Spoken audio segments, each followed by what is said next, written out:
Hi everyone. और आज हम लोग बात करेंगे कि हिस्ट्री में जेआरएफ को कैसे क्रैक किया जाए। और जैसे आप जानते होंगे, जो भी जेआरएफ का एग्ज़ाम, नेट जेआरएफ का एग्ज़ाम देते हैं या देना चाहते हैं, कि जेआरएफ का एग्ज़ाम साल में 2 बार होता है, जून और दिसंबर में। तो अभी जून में एग्ज़ाम होने वाला है, तो जेआरएफ हिस्ट्री में कैसे जेआरएफ को क्रैक किया जाए, उस पर बात करने के लिए देवेंद्र हैं, जो अभी पीएचडी फर्स्ट ईयर के स्टूडेंट हैं और जिन्होंने जेआरएफ क्रैक किया है। तो देवेंद्र के हम लोग स्ट्रेटजी जानेंगे, उनके प्लानिंग जानेंगे कि उन्होंने जेआरएफ को कैसे क्रैक किया था। तो देवेंद्र, एक इंट्रोडक्शन दे दीजिए कि आपका ग्रेजुएशन मास्टर्स कहाँ से हुआ है, और उसके बाद हम लोग बात करेंगे कि आपने जेआरएफ का प्रिपरेशन कैसे स्टार्ट किया था। नमस्कार। सबसे पहले मैं शुक्रिया अदा करूँगा कि आपने मुझे अपने चैनल पे इनवाइट किया स्ट्रेटजी बताने के लिए। स्ट्रेटजी तो बहुत ख़ास होती नहीं है, लेकिन ठीक है, जैसा भी है। तो तैयारी किए थे थोड़ा बहुत, तो हो गया। मेरा ग्रेजुएशन वैसे यूनिवर्सिटी ऑफ इलाहाबाद से हुआ है, और फिज़िक्स, केमिस्ट्री और मैथमेटिक्स मेरे सब्जेक्ट रहे हैं। फिर उसके बाद मैंने जवाहरलाल नेहरू यूनिवर्सिटी से एमए किया मॉडर्न हिस्ट्री में, और उसके बाद पीएचडी कर रहा हूँ। अभी फर्स्ट ईयर है मेरा, सेंटर फॉर हिस्टोरिकल स्टडीज़ में ही। बहुत इंटरेस्टिंग है कि आप साइंस से सोशल साइंस की तरफ आए हैं। ग्रेजुएशन आपका साइंस था, उसके बाद मास्टर्स में आपने हिस्ट्री से किया, और अभी आपका पीएचडी चल रहा है। तो जैसे आपने बताया भी बहुत ईमानदारी पूर्वक कि कुछ खास स्ट्रेटजी होता नहीं है, लेकिन फिर भी जो भी आपका एक्सपीरियंस रहा, उसी एक्सपीरियंस को हम लोग जानने की कोशिश करेंगे, और उससे काफ़ी लोगों को मोटिवेशन मिलता है। और तो सबसे पहले इसी से स्टार्ट करते हैं कि देवेंद्र, आपने स्टार्ट कहाँ से किया जेआरएफ के प्रिपरेशन?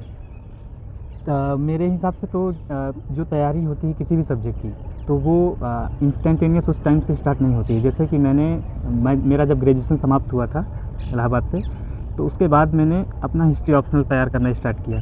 हिस्ट्री ऑप्शनल तैयार करने के दौरान मैंने जो ऑप्शनल का सिलेबस था हिस्ट्री का, तो उसके थ्रू गया। जैसे एंशिएंट हिस्ट्री के लिए बुक पढ़ी मैंने, आर.एस. शर्मा की पहले स्टार्ट की, एनसीईआरटी। फिर इसके बाद उपेंद्र सिंह मैम की, फिर इसके बाद सतीश चंद्रा जी को पढ़ा, फिर इसके बाद विपिन चंद्रा और प्लासी पार्टीशन। तो ये एक बुक का जो मैं कहूँ तो ये सारी बुक्स जो मतलब स्टैंडर्ड किताबें है उसको आपने पढ़ा, वो बुक्स पढ़ी मैंने। फिर इसके बाद यूपीएससी के लिए एक बहुत अच्छा कोचिंग का वो है, यूपी में चला है, बरेली मुख्यमंत्री अभ्युदय योजना का एक चैनल है। तो उससे भी मैंने आर के उपाध्याय सर के लेक्चर्स देखे थे। और फिर उसके बाद मैंने सारी उस चैनल के बारे में थोड़ा सा बता दीजिए कि अगर मान लीजिए कोई यूट्यूब से पढ़ना चाह रहा है कि उसमें कौन सा सिलेबस कवर किया जाता है, उसमें कौन सा? उसमें एंशिएंट हिस्ट्री से लेकर मॉडर्न हिस्ट्री का प्रीलिम्स का, हिस्ट्री का प्रीलिम्स का सिलेबस है, जो प्रीलिम्स में आता है। मतलब एक इट मीन्स फैक्चुअल टाइप, थोड़ा सा। तो वो सिलेबस उसको कवर किया, और बहुत अच्छे से उन्होंने पढ़ाया उस पर। और इसके अलावे मैंने जैसे कि आरती छावरी मैम का एक वो है, उसमें टेल्स के थ्रू हिस्ट्री पढ़ाती हैं। एंशिएंट हिस्ट्री के लिए थोड़ा काफ़ी अच्छा है वो भी मैंने कोई यूट्यूब चैनल पर पढ़ाती हैं कि? हाँ, यूट्यूब पर ही। ओके। मैं ये नहीं कहूँगा कि ये सारी चीज़ें अभी पढ़ने की ज़रूरत है, लेकिन जो मैंने अपना सिलेबस तैयार किया था उस टाइम पे, तो वो बता रहा हूँ। और ये किसी के लिए हो सकता है कि फ्रूटफुल ना हो। ये 3 साल पहले मैंने तैयार किया था ये सब। तो हो सकता है कि अभी के टाइम पे कुछ और अच्छे सोर्सेस अवेलेबल हों, तो आप उसके थ्रू भी जा सकते हैं। राइट। और फिर इसके बाद जो सब हिंदी मीडियम में फेमस हैं वो, लेकिन मैंने उसको इंग्लिश में पूरा किया था ट्रांसलेट करके, क्योंकि यहाँ पे सब इंग्लिश में है। तो मणिकांत सर के लेक्चर्स हैं, वो भी मणिकांत तो यूट्यूब चैनल पर पढ़ाते हैं। मणिकांत सर के तो वो टेलीग्राम पर वीडियो मिल गए थे, तो टेलीग्राम पे वीडियो मैंने वो यूट्यूब पर भी उनका एक कोई चैनल चलता है, हाँ, जो काफ़ी फेमस है। यूट्यूब पे चैनल है, जो कंटेम्प्रेरी जो अभी डेवलपमेंट्स होते हैं, उन चीज़ों के हिस्ट्री में डेवलपमेंट्स होते हैं, अदर डेवलपमेंट्स होते हैं जो हिस्ट्री से इन्फ्लुएंस रहते हैं, तो उन सारी चीज़ों के बारे में वो डिस्कस करते हैं। एक चैनल है उनका। इसमें अब एक चीज़ मैं जानना चाहता हूँ बस, कि आपने बताया कि जैसे आपने कैसे स्टार्ट किया, तो अभी हम लोग स्पेसिफिक हो रहे हैं कि जो अगर मान लीजिए जून में एग्जाम देना चाह रहे हैं, आपका जेआरएफ कब हुआ था? मेरा जेआरएफ ये दिसंबर 2024 में हुआ था। ठीक है, तो दिसंबर अभी लेटेस्ट हुआ है आपका। तो अभी लेटेस्ट आपने जो पेपर देखा दिसंबर 2024 का या जून 2024 का, ठीक है, या उसके पहले भी आपने दिया होगा आपके 2023 में, तो ये जो 2-3 साल का आपका एक्सपीरियंस रहा है, आप जैसे आप मुझे वीडियो रिकॉर्ड करने से पहले आपने बताया था कि आपने 3 अटेम्प्ट दिया, तीसरा अटेम्प्ट में आपका जेआरएफ हुआ है। तो आपने आप जो पैटर्न देख रहे हैं जेआरएफ का हिस्ट्री में, खासकर हिस्ट्री का पेपर काफ़ी टफ भी आता है कभी-कभी, तो पैटर्न देखने के बाद आपका क्या सजेशन रहेगा जो प्रिपरेशन कर रहे हैं खासकर, और जिनके पास बहुत कम समय बचा हुआ, 1 महीना समय बचा हुआ है, कि उनको सिलेबस कैसे कवर करना चाहिए, PYQs का क्या रोल है, नोट्स का क्या रोल है, रिवीजन का क्या रोल है, इस पार्ट पर थोड़ा सा ज़्यादा फोकस कीजिए आप। तो जैसे कि आपने पूछा कि मैंने दिसंबर में पहला वाला दिया था, दिसंबर 2023 जी। तो उसमें मेरा एक क्वेश्चन से रुका था जेआरएफ। हाँ, ओके। तो वो यहाँ पे इलेक्शंस वगैरह थे, तो उसमें मैंने बताया आपको कि वो इलेक्शन की वजह से थोड़ा बिजी हो गया उसमें। फिर इसके बाद हाँ, मैंने जून में थोड़ा प्रिपरेशन की थी, टेस्ट लगाए थे, लेकिन उसके बावजूद भी 3 क्वेश्चन से मेरा रुका।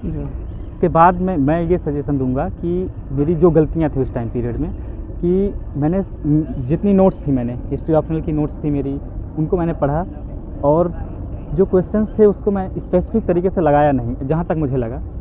ये हो सकता है कि मतलब 3-4 क्वेश्चन से ही ज़्यादा इस बार भी है, इतना बहुत ज़्यादा स्कोर नहीं था, लेकिन इस बार मुझे एक अच्छी चीज़ ये लगी कि मैंने क्वेश्चंस जो है सॉल्व करने के दौरान जो मतलब प्रॉब्लम्स थी उनको मैंने नोट डाउन करते हुए गया। कि जैसे एक टेक्स्ट बुक नाम से एक सीरीज़ है, तो उसको मैंने ज्वाइन किया था, तो उसमें जो सोल्यूशंस हैं, तो उस सोल्यूशंस को जो मतलब लगता था मुझे कि हो सकता है कि ये मेरी नोट्स में नहीं है, या पहले मैंने उस तरह से नहीं उसके थ्रू गया हूँ, मॉक टेस्ट आपने ज्वाइन किया हाँ, था। ओके। तो उसको मैंने वही लगभग अभी 20 से 25 पेज की मेरी नोट्स थी, वो बनी। और उसके बाद मुझे जहाँ तक लगता है कि वो थोड़ा हेल्पफुल तो हुआ इस बार, तो होपफुली इस बार निकल गया। ओके।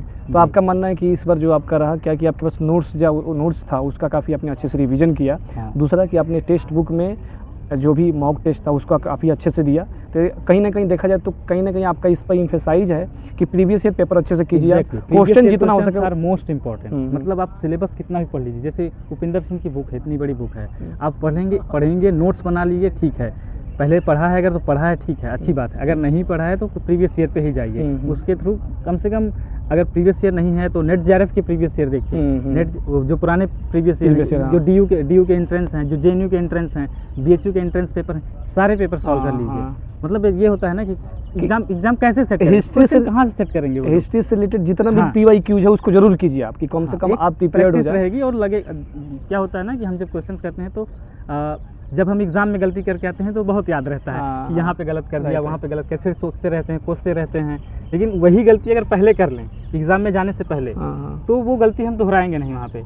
तो एक चीज़ और मैं जानना चाहूँगा देवेंद्र आपसे कि टेक्स्ट बुक का मॉक टेस्ट आपके लिए हेल्पफुल रहा, मतलब अगर कोई ज्वाइन करना चाहे उसको ठीक था। लेकिन ये कहूँगा अगर जैसे कि पैसे का थोड़ा वो दिक्कत आ रहा है तो आप 2-4 लोग मिल के भी ले सकते हैं, जहाँ तक मुझे लगता है। और एक टाइम पे 2 लोग नहीं सॉल्व कर सकते हैं तो बाद में कर सकते हैं, उसमें एक ये ठीक है। और आपके माध्यम से मैं टेक्स्ट बुक को भी थोड़ा मैसेज देना चाहूँगा कि उसका फीस थोड़ा कम कर दीजिए, गरीब बच्चों के लिए थोड़ा वो मतलब उसमें 1300-1400 फीस हो चुकी है उसकी। कि जो मार्जिनलाइज सेक्शन से आते हैं उनके लिए थोड़ा सा ऑफ दे दीजिए, कि जो सक्षम नहीं है और अगर कुछ अपना डॉक्यूमेंट दिखाकर अगर आपसे ऑफ लेना चाहते हैं तो ऑफ कर दीजिए, अगर आप अच्छा हो सके पॉसिबल। ठीक है। इसमें एक चीज़ और जानना चाहूँगा देवेंद्र कि मान लीजिए कि जो जिनका टारगेट जून नहीं है, मान लीजिए हमारा वीडियो कोई दिख रहा है जिनका टारगेट दिसंबर है और वो 4 इंच सिलेबस बहुत अच्छे से कवर करें, ठीक है, तो आप कोई यूट्यूब चैनल या बुक्स बताइए कैसे अप्रोच करना चाहिए। जैसे आपने शुरुआत में बताया बहुत अच्छे से, दोबारा उसको थोड़ा सा आप बताइए कि कैसे अप्रोच किया जाए, स्टैंडर्ड बुक्स के थ्रू जाया जाए कि यूट्यूब चैनल के थ्रू भी सिलेबस कवर किया जा सकता है, क्योंकि आपको पता है कि आज के समय पर लोग यूट्यूब पर ज़्यादा पढ़ना चाहते हैं।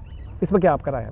मुझे ये प्रॉब्लम लगा करती है कि अभी के टाइम पे ये हो सकता है मेरा परसेप्शन हो, किसी के लिए वो डिफरेंट हो सकता है। जैसे किसी के लिए वो सुन के भी याद करते हैं, सुन के भी पढ़ते हैं। इससे हम क्या है ना कि पढ़ने की आदत जो है भूल जाते हैं। पढ़ना मुझे लगता है कि ज़्यादा इंपॉर्टेंट है। जब हम एग्ज़ाम में जाते हैं तो जो हम पढ़ते हैं ना तो उसका प्रिंट दिमाग में रहता है, वो दिमाग में रहता है। जो नोट्स बनाते हैं तो वो दिमाग में छपती है, वो दिमाग में याद आती रहती है। तो मुझे लगता है कि पहले रीडिंग्स ज़रूर करनी चाहिए। अगर दिसंबर के लिए जा रहे हैं तो रीडिंग्स ज़रूर करना चाहिए, सिलेबस करिए।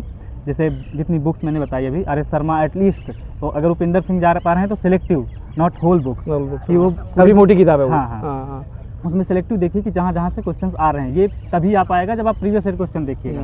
प्रीवियस ईयर क्वेश्चन देखिए विदाउट एनालाइज भी नहीं कर पाइएगा।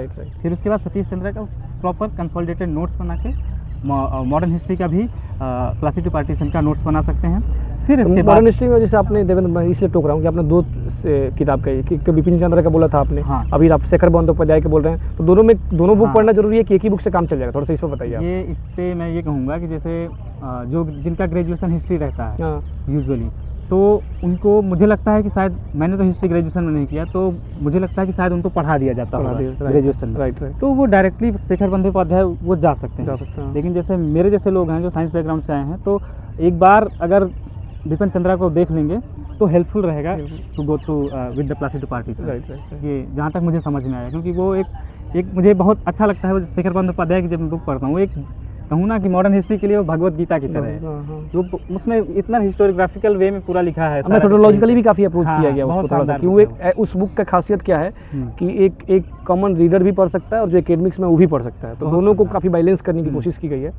मिडिवल के लिए मिडिवल भी तो सिलेबस में है, तो चंद्रा बस पढ़ी थी, तो 2 पार्ट है सतीश चंद्रा के, तो वही पढ़ा था मैंने। PYQs के लिए कोई पब्लिकेशन का कोई किताब आप सजेस्ट कीजिएगा जो PYQs अगर बनाना चाहे, जैसे हम लोग आर गुप्ता का आता है PYQs नेट JRF का, तो काफ़ी हेल्पफुल होता है, उसी टाइप का अगर कुछ आप बताना चाहें, या यूट्यूब चैनल का आप कोई कुछ यूट्यूब चैनल बताइए जो काफ़ी हेल्पफुल हो अभी के समय में। जैसे पॉलिटिकल साइंस के लिए मैं आपसे बताऊं तो पोल साइंस हेल्प चैनल काफ़ी हेल्पफुल होता है हमारे लिए, तो उसी तरह कुछ अगर चैनल के नाम बता पाएं। मैंने मतलब सही बताऊं तो मैंने खुद देखे नहीं उस तरह से चैनल यूट्यूब के, तो मुझे उतना आइडिया नहीं है। मैंने सिर्फ वही बताया ना कि जो हिस्ट्री ऑप्शनल का सिलेबस था, तो उस दौरान मैंने वही यूट्यूब चैनल से उनका देखा था, आर के उपाध्याय सर का, वो बरेली मुख्यमंत्री अभ्युदय योजना जो योगी जी के द्वारा स्टार्ट की गई थी, तो उसी को मैंने देखा था।